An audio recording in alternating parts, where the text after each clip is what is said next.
As she told you, my name is Nigelee. My name is Nigelee Campbell.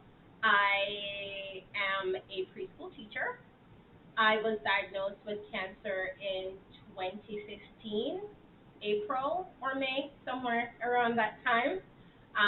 It was a struggle, but here I am today. I'm alive, and I am happy to share my story. And I hope my story is uplifting, inspiring, and motivating for someone who is about to go through the same thing or has gone through but have not figured out how to make life normal again. Awesome. Ending of November to December 2014, I was taking a shower and I felt a lump. But the funny thing about that lump was, a couple months before that, I was looking on YouTube to see how I could get my boobs perky again naturally. Because after having a kid, gravity takes toll. So I found this video that said I was supposed to massage it every day and whatnot. So here it is. This boob was getting bigger and fuller, and it was like all perky and looking good, and I was really happy.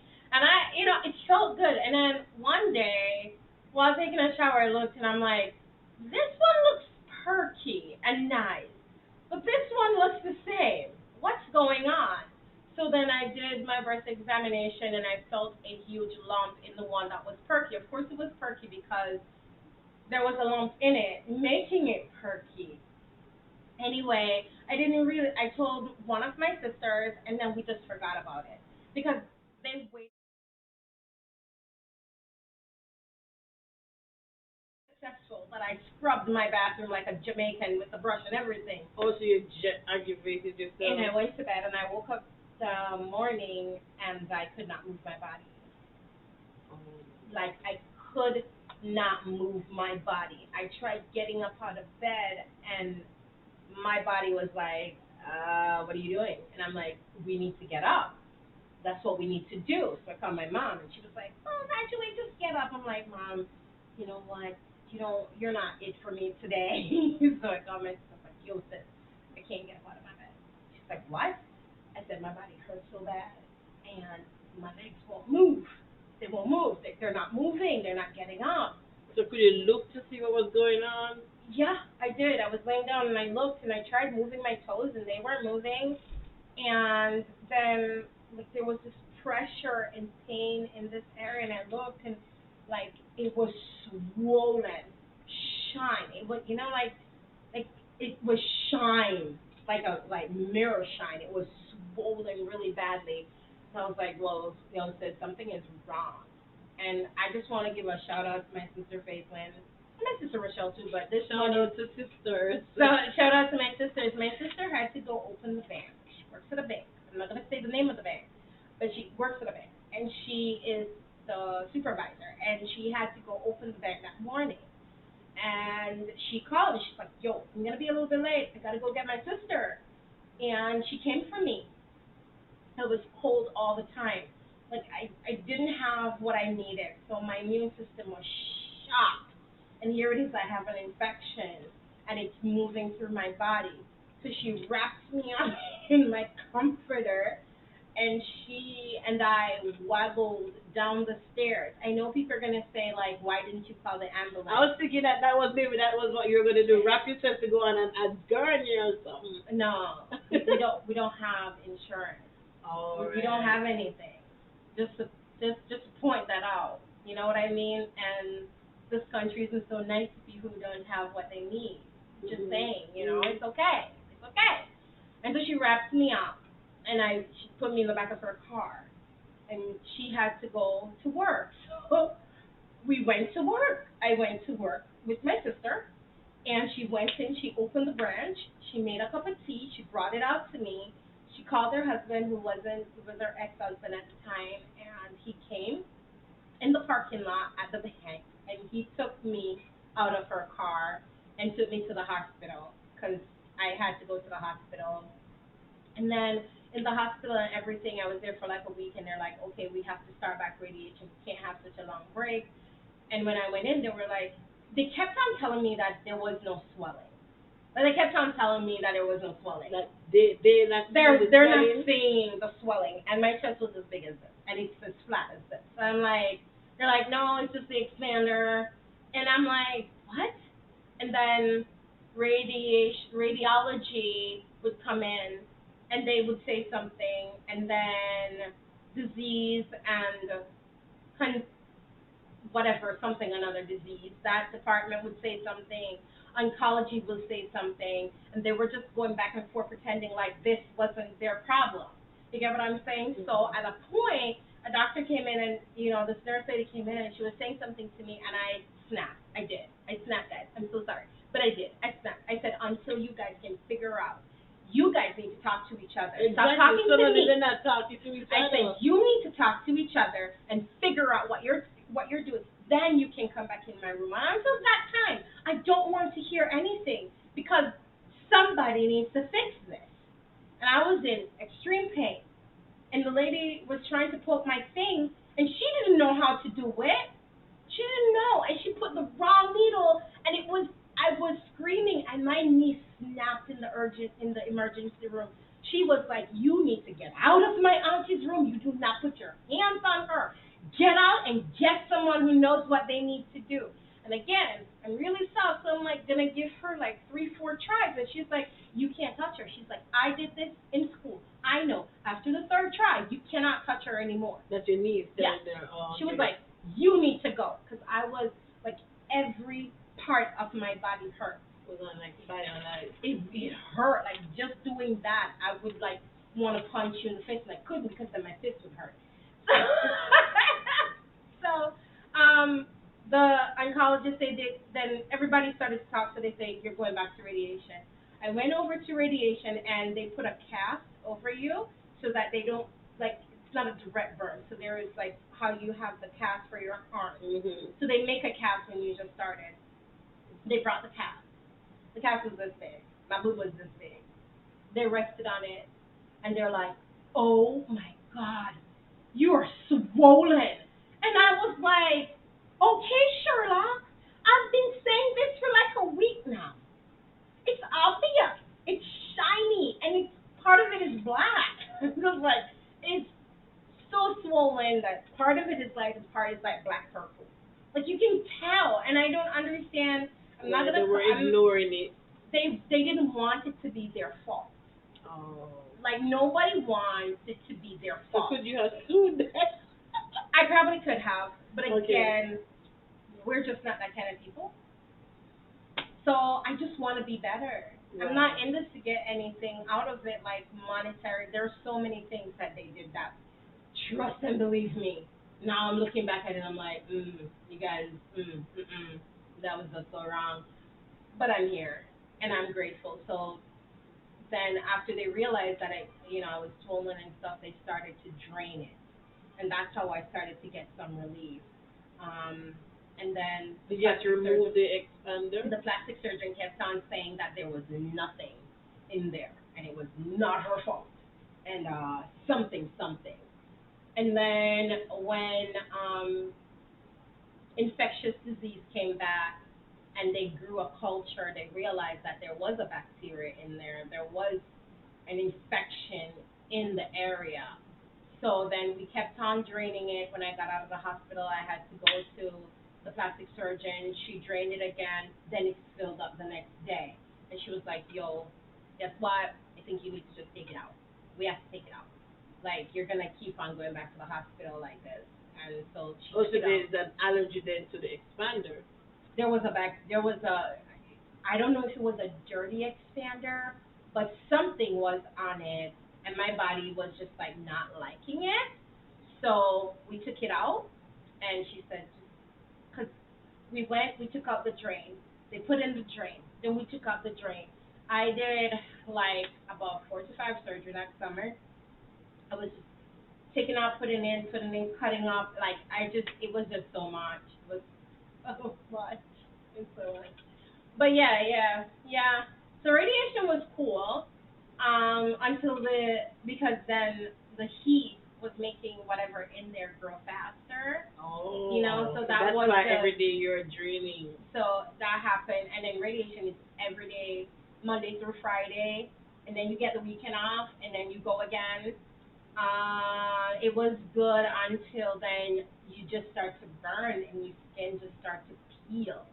Like your skin peel. Peel. I think I still have like a black dark mark. It's kind of going away, but I was radiated here through here to get to my lymph nodes, and I was radiated here. And they were trying like So I it's don't like something over you. So you something said is you're over something is over me right here only. okay. But then my doctor was telling them she asked them to like to make it as small as possible. So, Not to okay. just burn my entire skin. She was really asking them to do it a certain type of way. Plus my radiologist really liked me. I don't know, people like me for some reason. So I got burned here and I asked why are we doing it here? Because then it started to get black and it would peel. So clothes was not my friend. As you can see, anything that touched right here, it wasn't my friend. Anything that touched my chest wasn't my friend. It was raw skin.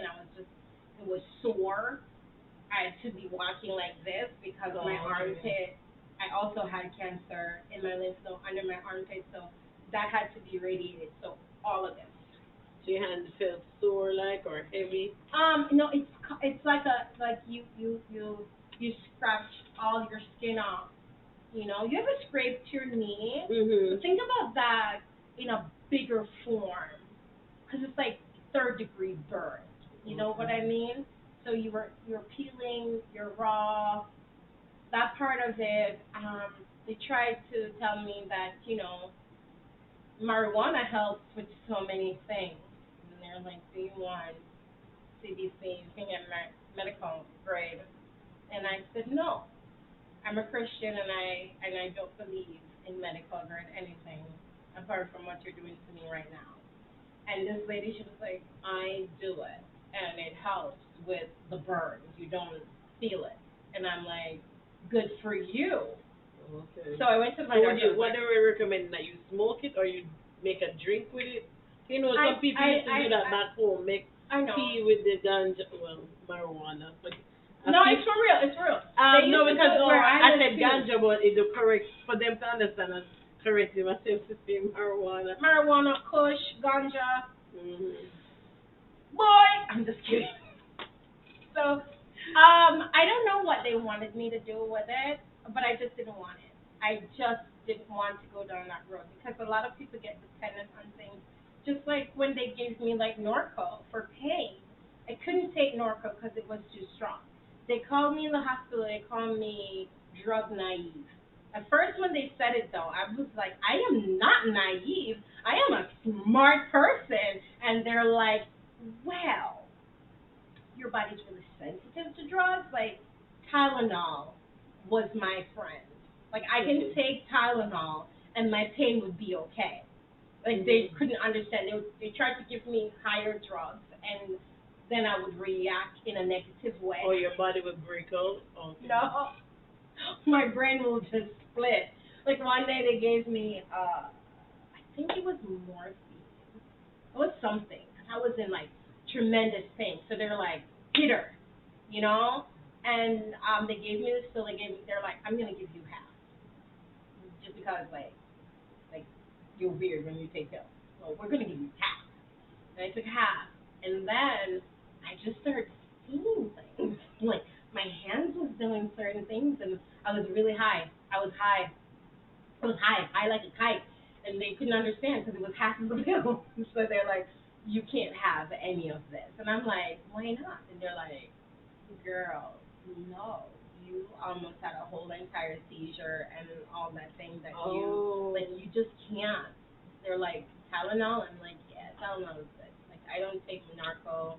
I was on muscle relaxer when I just started chemo because I would get like really bad back spasms. When I say bad, I mean bad back spasm. My back would just go my spine because I mean it's attacking everything. And so I went to the doctor. I got some muscle relaxer. I would take it in the nighttime, and then I started forgetting things. Like I would go in the kitchen and I don't know how I ended up in the kitchen, or I would be in the shower and then I don't know if I took a shower or not. Like I'm wet, but I don't know if I I showered. So then I would just shower again.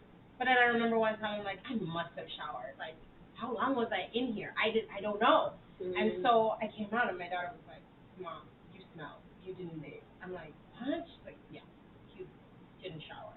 So I had to go back and shower. I was like, I couldn't figure it out. So I was driving to a doctor's appointment, then to go pick up my daughter. And this was where things just happened. I was driving. I was at the stoplight. Sorry, I was at the stoplight. Stoplight was red. It was red, and I was looking. It was red. And then they were honking me because it wasn't red anymore. But I was still trapped in that time of it being red. Oh. I went to the doctor. I was like, this doesn't feel good. I talked to the doctor about it. I was like, hey, this happened when I was driving today. And she's like, and I'm like, this is happening at home. I'm going places, and I don't know how I ended up there. I don't know. It's not like you went in a room and you forgot what you went for. No, I am in that room, and I don't know how I got from where I was to right here. I tell her I'm missing time. She's like, huh? I said, I'm missing time. Time is missing. I don't understand. I'm outside. Why am I outside? When did I get outside? What happened between the moment where I was in my room to me being right here? I'm missing that time. I'm in the shower. I'm coming to my senses. What happened between when I stepped in the bathtub to this point? I don't know. I'm missing time. So I was driving from there, from it was Novi. I was supposed to make a right turn. I looked down the street, there were no cars. I looked down the street, there was no cars. And I looked back that way, there were no cars. I went to turn, there was a car. A car, like right here, honking me. I had to make a sudden break. I was like, but there was no car. I was like, this is ridiculous. Yeah, you should be riding though. I'm parked and I feel like my car is still moving. So anyway, I went to go pick up my kid. I'm like, this is it. I can't drive anymore. I just have to pick up my kid from school. She was in elementary school at this point. They can't go home by themselves because, kindergarten, first grade, whatever. You have to pick up the kid. Right. So I went to go pick up my kid. I was taxiing. I was in the line. Car gone. We move forward. Taxiing. Right. Then there were no radios playing. There was nothing. It's not like I was talking to someone. Nothing. It was just me in my car. And I said to myself, whoa, car in front of me, that's brand new. It's so pretty. It was a 300. It was really beautiful. A300 or something like that. It's Cadillac. Right. It was a Cadillac. I mean, it was a, yeah. So I just looked at that. And then all of a sudden, I felt like my car was going forward. It was driving without me. So, but it wasn't moving. It was in my head. My foot was already on the brake, so I was pushing it, but the car felt like it was still moving. So I thought I wasn't on the brake, so I picked up my foot and I slammed the gas. And you hit the car? Jesus. Yeah. I slammed in the car. The car went into a F-150. So this brand new car was just a sardine because I had a Honda CRV, a 2000 model, so it's tough. So I hit her, and she hit the truck in front of her. And then, so I hit her, the car went forward, hit the truck, and then it came back and hit me again. All of this in front of the people in school. In the school. Wow. It wasn't in front. It was in the school. And I felt so bad. I was crying. I didn't know what to do. The principal, the teachers, like, they knew what I was going through. The principal came out. She was like, stay in your vehicle. Just don't get out. And I was okay. She's fine. We're going to keep her fine for you. You know what I mean? They came and they were talking to them, so it's tough. So I hit her, and she hit the truck in front of her. And then, so I hit her, the car went forward, hit the truck, and then it came back and hit me again. All of this in front of the people in school. In the school. It wasn't in front. It was in the school, and I felt so bad. I was crying. I didn't know what to do. The principal, the teachers, like they knew what I was going through. The principal came out. She was like, "Stay in your vehicle. Just don't get out." And I was okay. She's fine. We're going to keep her fine for you. You know what I mean? They came and they were talking to me, and I felt bad because they were all talking to me, and they weren't talking to her. Which is the person in the middle, because you know that middle effect. And the truck just drives off. He was in a big SUV. Nothing was wrong with his truck. He was fine. He just like came out. He looked like nothing was. He just went in his truck and just picked up his kid and he just left. Just left. Like that's not my problem. Yeah, he's like, even if he had a scratch, he's like, that's not my problem, and I'm not staying for it. So he just left. And we were left in the parking lot, and they called the police, and the fire department came, and she was holding her neck, and she was saying a lot of things, and so and so and so, blah blah blah blah blah. I called my mom, I called my sister, and everybody was like, this was like, it's okay, just stay in the car, don't say anything, don't say anything. I'm like, if they ask me a question, I'm gonna tell them the truth. So after they spoke to her, the police spoke to her. They came over to me. They were like, "Were you speeding coming in?" I was like, "No, sir. I was taxiing. I was like fourth in line. Like you see where my car is right now. That's exactly where we were. There were vehicles behind me, and it was like, "Are you sure you weren't speeding coming into the school?" I said, "No. I was taxiing." Asked the woman in front of me. Couldn't be a speed. There were other vehicles behind me, sir. What happened was I felt like my car was moving, and I felt like I was going to hit her, and I picked up my foot to put it on the brake, but it was, and he's like, but it was the gas. I was like, yes. I slammed it because I wanted to stop the car from moving, but the car wasn't moving. It wasn't moving. It was my head that was all messed up. It wasn't the vehicle. So I didn't, he's like, it was not on the main road. It was private property, so there were no charges to be pressed for me. I didn't get a ticket or anything for it. Oh.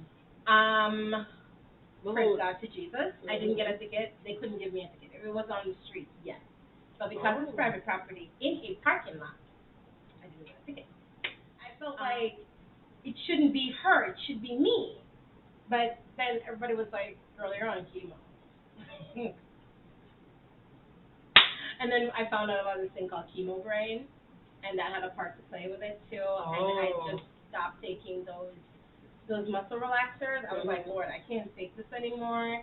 I wasn't taking any of the painkillers. I wasn't taking any of the muscle relaxers anymore. I just threw everything out in the toilet and I just flushed it away. I was like, I would rather feel the pain than cause someone else any grief. Like that was not a part of my plan. And then when I went to the doctor the next time and I told them what happened, they were like, yeah, you shouldn't take those anymore. I'm like, I almost killed someone, and it's at that point you want to tell me not to take it anymore? Remember when I told you, already told them all those times missing? But it's this moment. It just goes to show you that people just wait. Wow, what a journey, what an inspiration you are. And I'm listening to you telling me your story, and in my mind I'm like, how are you even going through this, and even with this upbeat energy? And I'm like, wow. I was like, I think I found a partner. Because everybody always talk about my energy, but yours is like to another level, another level. I'm really happy I met you. So today, when you think about your life, is there anything that you had to make adjustments to? Yeah. Okay. Tell us about that. My entire life now is an adjustment. I was thrown into chemical menopause. Then I had to do surgery, so then I was thrown into menopause through surgery as well. So at the age of like 33, I was already menopausal. So I do have hot flashes. I'm always hot. My bones hurt. they still hurt sometimes. I have to take vitamin D, a high dose of vitamin D, calcium, because I don't have those I'm menopausal. When you go menopausal, they tell you that you have to take calcium to fight osteoporosis. So I think like every 4 years or so, I do a bone density exam just to see where my bone density is. I haven't done it in a minute because I just feel like leave me alone. I still see my oncologist. Since last year, we cut down the 3 month situation. It used to be 2 weeks, then we went to a month, then we went to 3 months, and now we're at 6 months. Okay. So the journey is a continuous journey. You know what I mean? Because as the radiologist told me on my very last day of radiation, I went in. I was like, so am I cancer free now? Like I wanted to celebrate, and she was like, I cannot tell you that, and it bummed me out a little bit because again I was like so stoked. I was like went in there, rang the bell. You get to ring a bell. Yes, I remember. Again, I was still by myself. I was still by myself.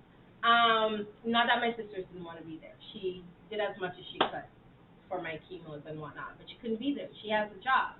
She has children that she needs to take care of. And when people ask me, I like to lead with that. My little sister moved to New York. She couldn't be here. Right. My mom lived in New York, and I told her I would rather her work and help me pay my rent than to come here and sit around with me doing nothing. And then my sister, she also worked, and she was going to college. She was working, going to college, and taking care of her kids. Like, I can't expect everybody to just drop their life for me. You know what I mean? And they don't like me saying that, so I just don't tell you anything because then I can't pay your rent. I can't pay your mortgage. I can't pay anything. I am jobless. Yeah, So you're still recovering. I'm like, so no. But the dryness, there are certain things that women don't talk about. Sexual activities and stuff like that are never going to be the same for me. I don't. So the gynecologist explained it to me like, well, just think about it when you were younger and before then, your inside was like a plush carpet, so plush and very lubricated, and then we took all of that out, the swing set and the whole 9 yards are gone. So you don't have estrogen, plus you're on pills to reduce estrogen, and then they took out the stuff that produces estrogen. You have a little bit of estrogen in the fat on your body. Did you know that? I didn't know that. But then because of all of that is gone, it's like a worn out carpet. So you ever kneel down on a worn out carpet, your knees hurt? So it's like sharded glass. It's like sharded glass for me. Yeah. So and plus I don't need to do that because I don't feel that way anymore. Like it's gone. It's gone. The libido is out the door. Who needs that? Nothing. But I did change my lifestyle though. I got sick and tired of the listening to I do go to sometimes to we have a cancer group in Southfield where they meet on Mondays and stuff like that, and I used to go. But then when I started working, I stopped. So, but when I can, I do go online and just join them like that. Since COVID, they started to do it via Zoom, and so that does help. But these ladies have been through cancer for so long, and they're still having chemo brain, and it felt like. Let me tell you what it felt like to me. It felt like there was a constant mucus on my brain, and plus I would have seizures too. So it just felt like I had mucus on my brain constantly, and all I wanted to do was to cut my skull open, take out my brain, and rinse it off underneath some water. That's what it felt like all the time, and I got tired of it. I got tired of gaining weight. Estrogen and stuff does play a big role in you losing weight and stuff. And I was gaining weight just by smelling a cupcake. I don't even really fancy cake, but I was just, gaining weight smelling a cupcake. And then, like, your bones hurt. It took a long, long time for the atrophy to go away from out of the sole of my feet. Oh, Like it was so atrophied that I went to New York and we had to walk to the bus station, and my skin was peeling off the sole of my feet. It was just raw. oh, Like it hurt, especially during the winter time. I can still feel it like in the tip of my fingers. They're like numb. Before now, they would just slit, like really big slit, and you just see the pink flesh underneath and stuff like that. Those were new after chemo. There's just so many things that you go through after the battle. And I say, I won the battle, but the war is continuous. Like, I had to tell people, like, the aftermath is still there. For those who have not gone through it or you're about to go through it or something, the best thing you can do is to keep yourself alive by loving others, helping others, laughing. Laugh. I promise you, laughter works.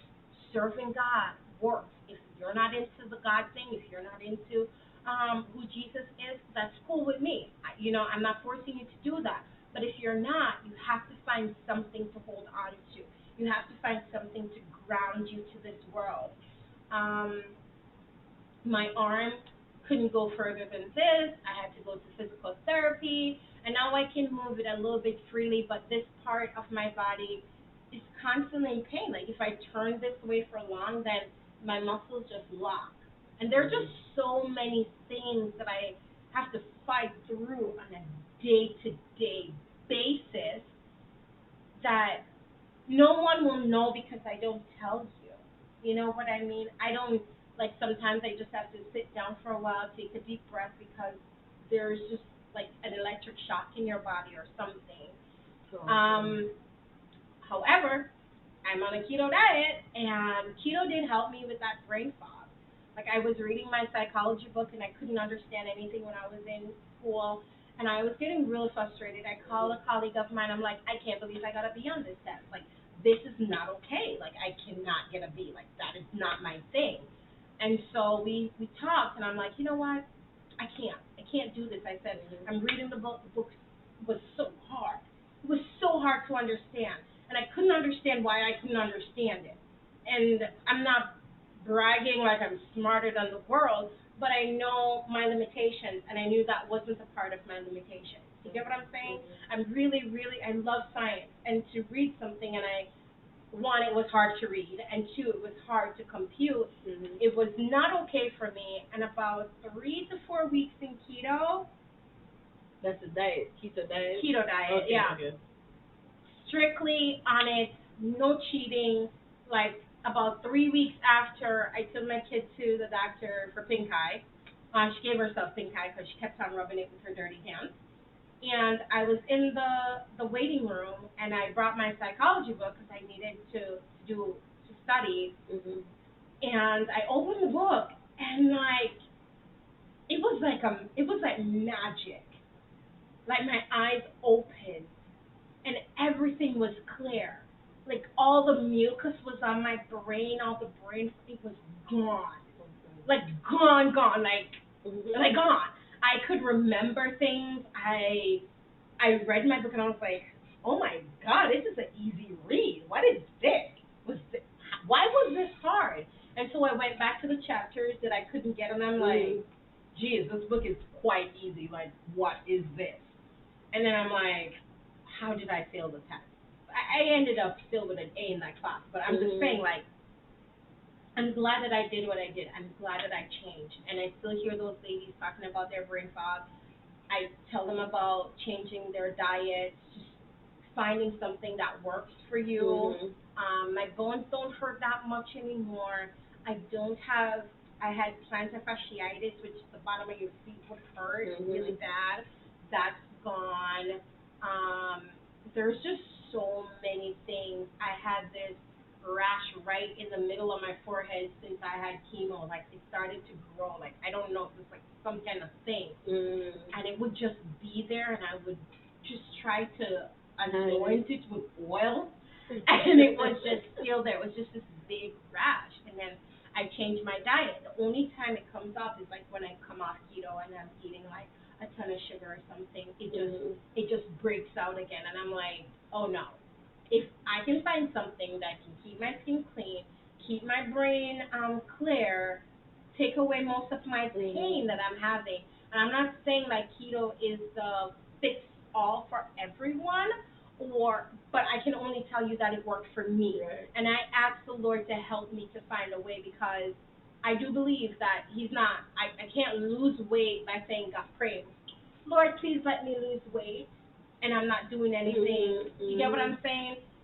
There's work in it. I do Right. believe in the grace of God, but I also do believe in that there is active work that you need to do for yourself. Like Right. your body can't get muscled if you never tried to lift some weight. Mhm. You know what I mean? So those are the things that I did to change my health and to go through my health journey. I started to research what is good for me, what is not. I do trial and error. I thought I was lactose intolerant since I was a child. Like I could not digest milk, so it would come up the like weirdly. But now that I took out majority of the processed foods and carbs and stuff like that, I don't have the same problem. I can actually digest milk. Okay. I can't. I'm not milk like a box milk, but more like creams, like pure form of milk. So I'm able to digest that, and it's not so bad. So if you're suffering out there with brain fog and you can't remember things, and you have chemo brain, and you're in pain and stuff like that, and you see your body, you're gaining weight because they took out your ovaries and all that to save your life. You know, it's not life anymore after that, but you know, you're still alive, I guess. But I'm just kidding. You are alive. You are alive. Sometimes I get really sad. I do. Sometimes I do get sad. When I take my clothes off, I don't look like this. You know what I mean? When I take my clothes off, it's different. My boob is gone. I tried to get my boob back last year, and again, my body rejected my own body, and I had to take out everything. Last summer, I did 4 surgeries. Oh wow. And then I had to do oxygen therapy because the wound just would not close. My body just had enough. Enough is enough, and it just won't take anything else. So for me, for the rest of my life, I fear I have to live like this. I have to live with the scars that I have. And there are multiple scars underneath this beautiful dress, you know, the fabric of life. There are scars.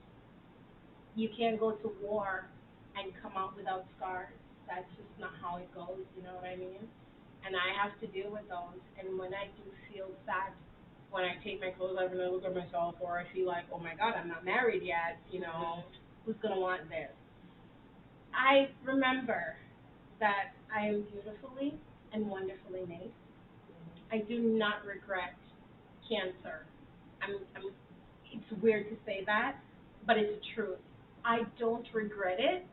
Was it hard? Yes. Did it hurt? Yes. But I saw where the Spirit of God who is in me, who lives in me, and shines through me, has helped so many people. I was getting ready for surgery. I was still in chemo. I saw a sister from my church. She was at the clinic. I was in one of those group meetings, and I saw her, and she was frail, and she was pushing her almost 400-pound husband, and she's the one that was sick. And I was sick, and I was like, no. I put her to sit down. I took him upstairs. She was going to the third floor. I wheeled him in. I came back. I put her in a wheelchair. I wheeled her up. I spoke to the doctor. I spoke to them, telling me when they're coming down. I went to my social worker. I talked to them. I said, they're going to need help. Yeah. This. And I said to her, it's okay. And she's like, you don't understand. I haven't cleaned. My home is such a mess. She had ovarian cancer, and then she was dealing with the aftermath. And I promise you, there are some aftermath. Some people don't have it. Some people never break like that. For me, I deal with seizures and a lot of other things that I have to deal with on a day-to-day basis. I denied it, and I mean, trust me, I denied that it was happening to me for so long until it happened to me on Spirit Airways in the middle of the ocean.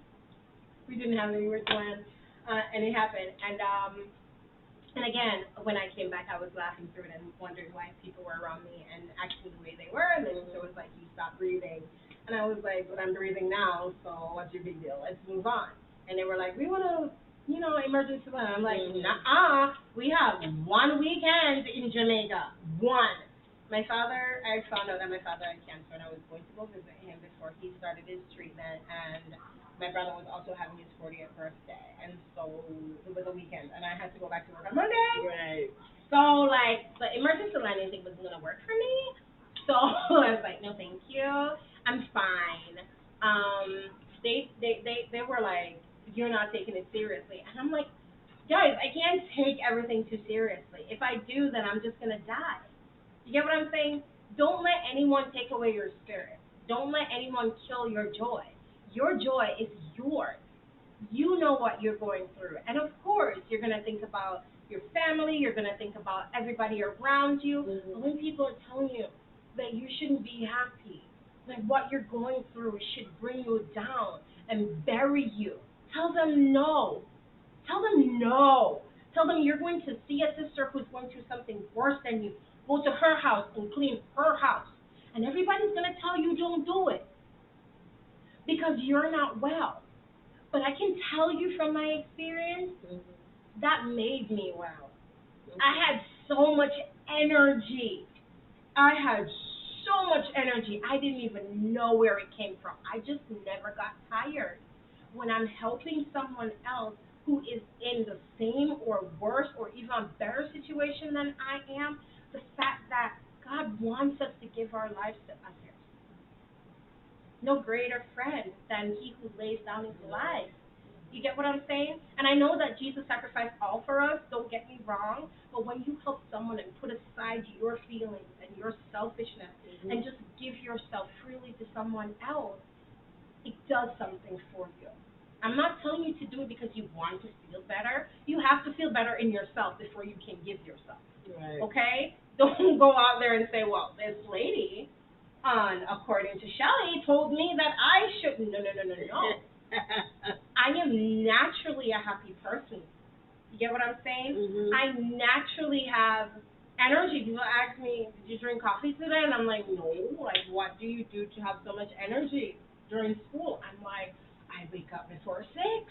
It's amazing when you wake up before the sun. When I wake up before the sun, I talk more than this. Like, you can't hear what I'm saying because I talk so fast. But I just want you guys to be happy. And don't feel like, why me? Did I ever ask that question? I asked it in the last part of it. I was in serious pain, okay? I was in so much pain that I couldn't understand. I didn't know my head from my foot. And I was like, why, God? Why me? And then I'm like, I know why me. And I answered myself in that same prayer. There's nothing wrong with singing to yourself. I stayed by myself for most of my journey because that's just how I get my energy. I get my energy from helping others. But so because of that, people really think that I'm an extrovert.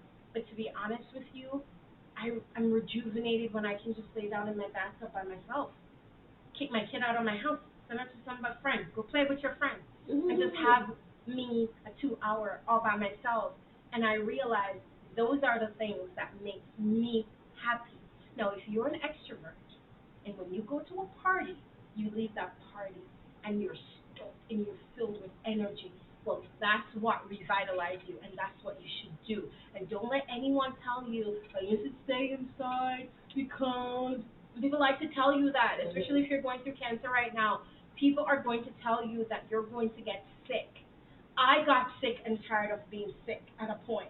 I got sick and tired of being in a hospital. I got sick and tired of just getting every cold. I got sick and tired of it. So I told my body that I'm tired of it. And one day I did chemo, and I was so tired, I drove to my boyfriend's house. I was like, they had strep. Strep was in that house. He had strep, his son had strep, and all that. I'm like, he's like, you can't come in. We're sick. And I said, you're going to move out of my way. You're going to take whatever sheet is on your bed. You're going to go in your sunroom. I'm going in your room, and I'm going to lay down and sleep because I am tired. and I have had chemo and I am feeling sick. I cannot drive because I am not going to die from a car crash. If cancer didn't kill me, it's not going to be a stupid car crash. So I pushed him out of the way and I went in the room and I slept. I didn't get stressed. I was staying with my sister. She had pink eye. I slept on the same bed. I didn't get any of that because at that time I was tired of being sick. I was no longer afraid. People make you afraid. They tell you, you're in chemo, you have low immune system, you're going to catch everything, you should quarantine your child. You tell me that I need to let my 5-year-old stay in a room by herself so that I don't get sick because she goes to kindergarten and they're germ fed? No, no, no. That's not working for me. That's not how I roll. She is my lifeline. I am her lifeline. Get what I'm saying? God, my kids, my family, and then everything else. That's my lifeline. Can't tell me to stay away from my sister. She's my lifeline. And if she has some kind of contagious disease that I'm going to catch, well, guess what? We're just going to catch it together. We're not. Because I'm not going to catch it, but I'm just saying. Like, I go in with confidence of knowing that I'm okay. You talk to your sickness. You tell your body what it should and should not do. You have that power. God gave you the power. When Christ died on the cross, he gave you that power. Yeah? By his stripes, you were healed. Amen. 2,000 years ago. So now you're supposed to be living in his victory. And that's how I live today. Doing low carb because I want to lose weight and look snatched. But also just knowing that if something comes up, I'm going to pray to my Father. And if it's not for me, it's not for me. Get what I'm saying? But I don't make excuses like, oh, God didn't want this to happen to me. No. I go and I assess myself. Did you have some kind of fear? Were you leery? Were you like not really wanting, but you just went for it just because it looked good? You have to assess yourself, just like what I did in Walmart. I had to see who I was. He sent me there to show me myself and show me how pride was keeping me from what I needed. Pride. When he sent me somewhere so that I could have the word. Think about it. You get what I'm saying? He sent me where I could get the word, filled with the word, and I complained. I didn't want to work at Walmart. It is beneath me. Shout out to all those working at Walmart. I worked at Walmart too. There was nothing wrong with working at Walmart. Right, I actually enjoyed working at Walmart after I got over myself. Right. But I had to get over myself. And there are so many times we do that in life.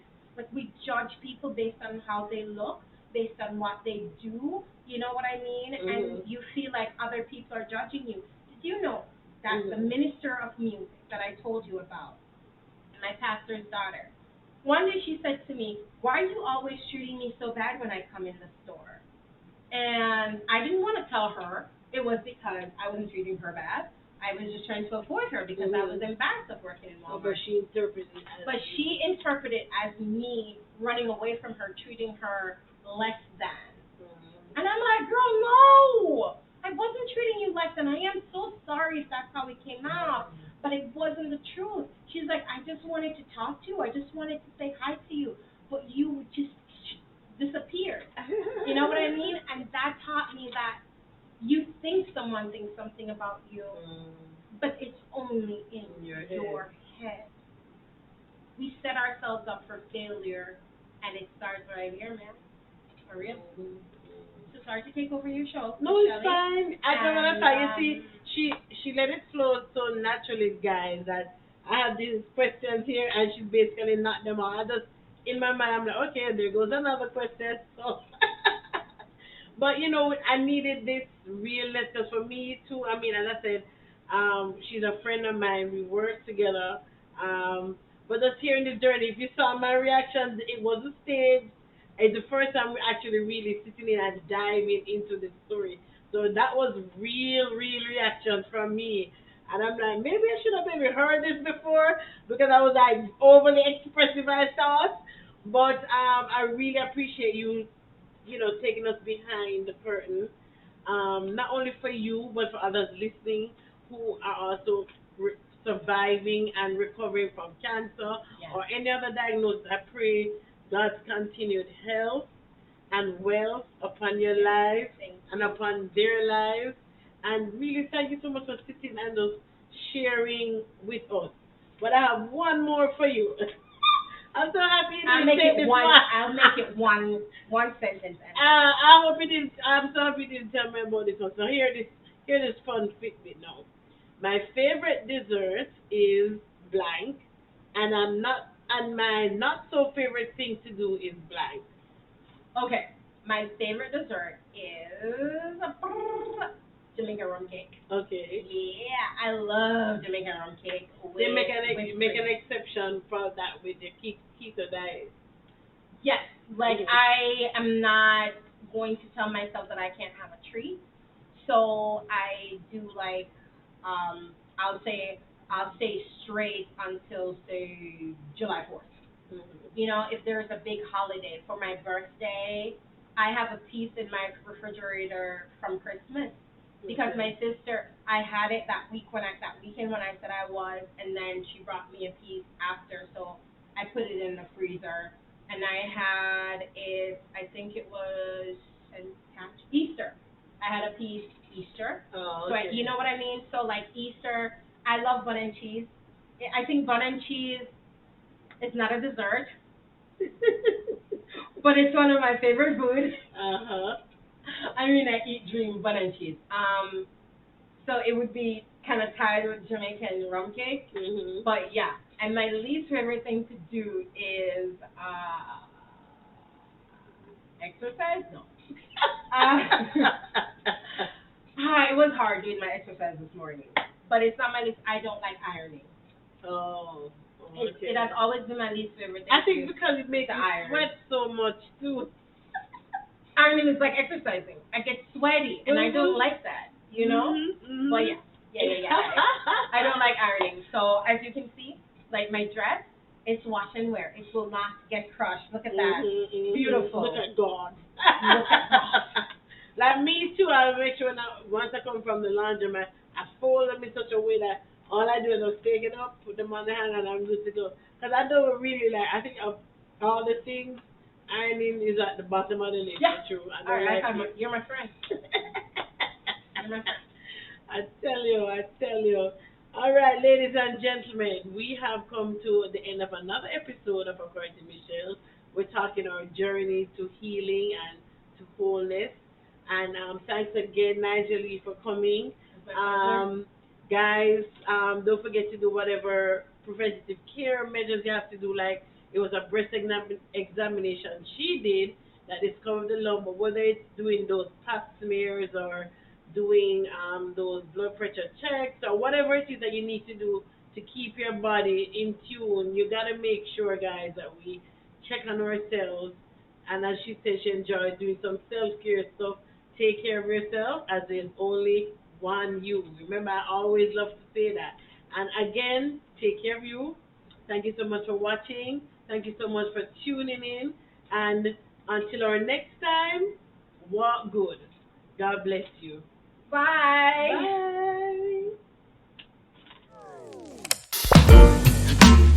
Bye.